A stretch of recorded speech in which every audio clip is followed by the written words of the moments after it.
प्रेमी आहेत, सगळ्यांच्या मनीची आशा, असंच मी त्यांच्या स्वराचं वर्णन करेन. आज या निमित्ताने आशाताई आपल्याशी संवाद साधतायत. आपल्या सगळ्यांच्या आनंदाला आणखीन एक उधाण आलेलं ऐकूया.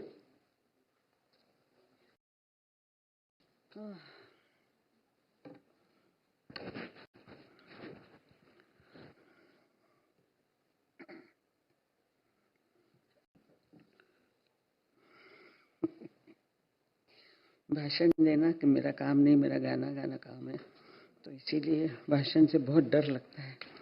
मारा भाला पंतप्रधान नरेंद्र मोदी साहब, उपस्थित मंत्रिमंडल, शिंदे साहब, फडणवीस साहब, अजय दादा और सर, मैं आपको बहुत आदरपूर्वक प्रणाम करती हूँ. मेरा प्रणाम स्वीकार करें. हा आपला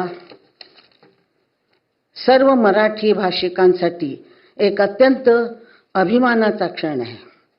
मराठी ही भाषा केवळ संवादाने साधून नसून ती आपली संस्कृती, परंपरा आणि इतिहासाचे जतन करणारी एक अनमोल संपत्ती आहे.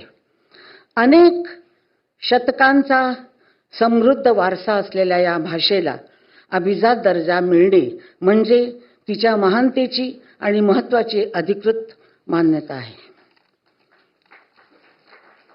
या भाषेला घडविण्यात ज्यांनी योगदान दिलं त्या सर्व महान साहित्यिक, कवी, लेखक, विद्वान, त्यांना आज आपण सन्मान देतो आहोत. त्यांच्या अथक परिश्रमामुळे आज मराठी भाषेने अभिजातेचा हा गौरव मिळवला आहे. आता आपल्यावर जबाबदारी आहे की या भाषेचा सन्मान राखत तिचा प्रसार आणि विकास करण्याचे कार्य आपण सातत्याने करावे. भाषेची समृद्धता आणि सुंदरता पुढील पिढ्यापर्यंत पोहोचवण्याचे कार्य आपले कर्तव्य आहे. आपल्या सर्वांना ऐतिहासिक क्षणाबद्दल पुन्हा एकदा धन्यवाद करते.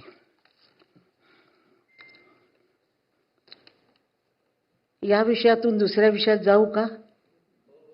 चालेल काय सचिन? लाडक्या बहिणींची 1500 रुपये. मैं हिंदी में बात करूं चलेगा? मराठी तो आती है मुझे. मराठी पंतप्रधान जी को मुश्किल होती है ना.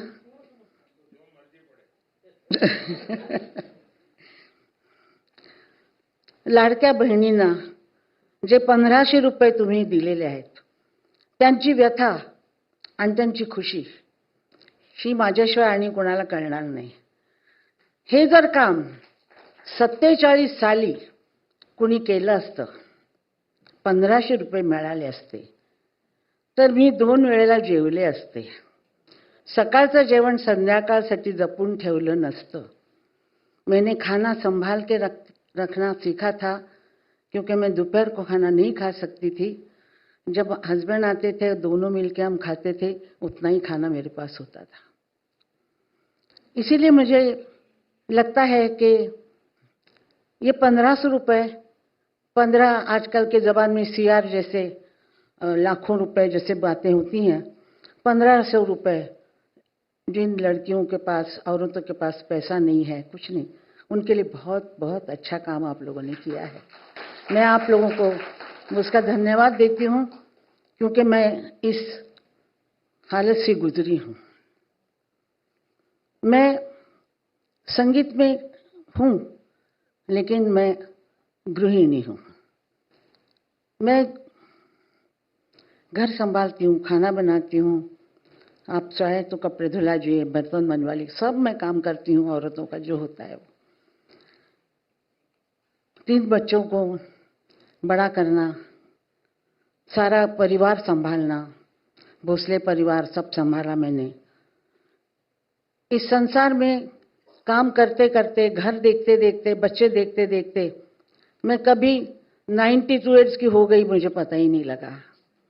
92 साल की आज मैं हूँ। मैंने यही सीखा था कि सूखी सूखी खा लेना, नमक नहीं है तो नमक के बगैर खाना, लेकिन किसी के सामने हाथ नहीं फैलाना।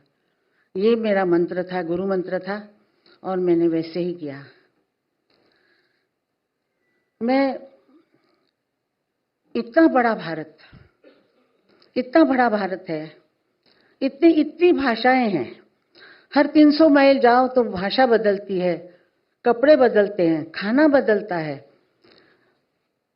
वो सब हमारे ही हैं, हमारी संस्कृति के हैं, हमारे लोग हैं वो सब। इसलिए मैं किसी भाषा से वो नहीं हूं कि मराठी जन्मभूमि च स्वर्गादपि गरीयसे, ये मैं मंत्र मैंने हमेशा पढ़ा है। तो मुझे ऐसा लगता है कि हर एक की भाषा को, हर मातृभाषा को सबको मान मिलना चाहिए, सम्मान मिलना चाहिए। आज मुझे मेरे मराठी को मिला है, इसलिए मैं बहुत खुश हूँ। मेरा घर संभालते संभालते मुझे संभला नहीं गया। मैं राजकारण नहीं समझी, कुछ नहीं समझी, लेकिन मैं पंतप्रधान जी से पूछना चाहती हूँ, वाला इतना बड़ा भारत आप कैसे संभालते हो? आप कैसे संभालते हो? हम तो नहीं, अपना घर भी नहीं संभाल पाते, लेकिन आपने हमारी बहनों को राशन, गैस, लाइट, पानी, घर सब मतलब बिना मूल्य के करके दिए हैं। कितनी खुशी की बात है। हर एक के घर में आज खाना बन रहा है, दिया जल रहा है। ये सब आपने किया है, और मैं आपसे उम्र में बड़ी हूँ, 92 साल की हूँ। मैं आपको बहुत बहुत आशीर्वाद देती हूँ, बहुत आशीर्वाद देती हूँ कि आप ऐसे ही करते रहें, और हमारा जो हिंदुस्तान है वो इसी तरह आपके हाथ में रहे और चलता रहे। और हमारे जो ये बैठे हुए सब मान्यवर जो हैं वो ऐसे ही काम करते रहें। शिंदे साहब, सब आप लोग काम करते रहें। मेरे को भाषण देने की आदत नहीं है, लेकिन मैं आज इतना ही कहूँगी कि मागे उभा मंगेश, पुढे उभा मंगेश, मागे उभा मंगेश, पुढे उभा मंगेश, माझ्याकडे देव माझा पाहतो आहे, माझ्याकडे देव माझा पाहतो आहे, मागे उभा मंगेश, पुढे उभा मंगेश, मागे उभा मंगेश, पुढे उभा मंगेश, मागे उभा मंगेश, पुढे उभा मंगेश, मागे उभा मंगेश, पुढे उभा मंगेश। जय भारत, जय महाराष्ट्र, जय भारत।